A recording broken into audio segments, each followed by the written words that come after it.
Hi, let's start on the lesson on mole concepts. What if my capital B over here is not a whole number? Is there a possibility? Of course there is. Okay, there is always that possibility. But would it be some random number that you cannot handle? Absolutely not.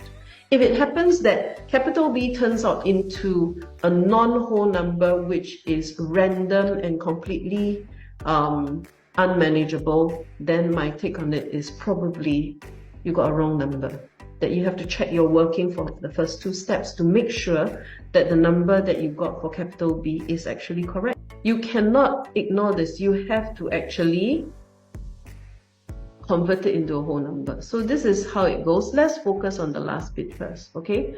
What if capital B are all these non-whole numbers?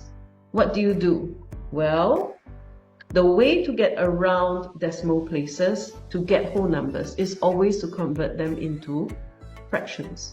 Okay, fractions are consisting of numerators and denominators, and the numerator and denominator numbers are almost always going to be whole numbers. So that's how we get around this. So how do you interpret these numbers? Look at them. 0.5 is actually, you look at it, half. Okay, 0.33 is 1/3. 0.67, 2/3. Can you see this over here? These are the numbers that I'm looking at. 1/3, 2/3, okay? 0.25 is 1/4, 0.75 is 3/4, then 0.2, 0.4, 0.6, 0.8 will be 1/5, 2/5, 3/5, 4/5. You get the idea? Alright, so after you have converted them, what do? To make these fractions into whole numbers, you will multiply both sides of that ratio by the denominator number. So 1 is to half. Okay, here, 1 is to half. What do you do with this? Let me just show you what you can do. Nice, bright color.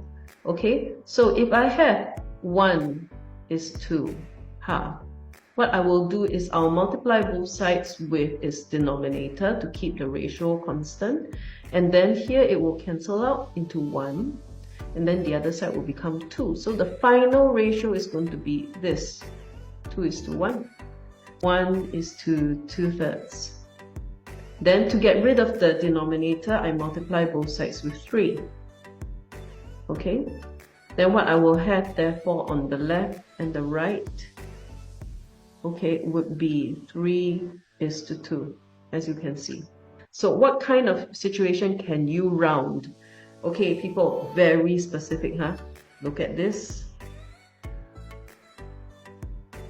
Okay, if your first decimal place is a 0, you can actually round down. Okay, round down here. If it's a 0, it's close enough to, B. So you can actually round it down to B itself. Okay? If the first decimal place is a 0, it doesn't matter what the second decimal place is. First decimal place is a 0, you can round down already. Now, of course, therefore, the other case must be true too. If your first decimal place is a 9, you're close enough to the next number. So what do now? You actually now will have to round up. Can you see? Alright, now you have to round up here. And then therefore when you round up B 0.9, it becomes the next whole number, B plus 1. Any other cases that we can round? No, none at all. So anything other than nice rounding up or down to a next whole number, you're not allowed to do any estimations. Okay, you're not allowed to do rounding off. Click the plus for more.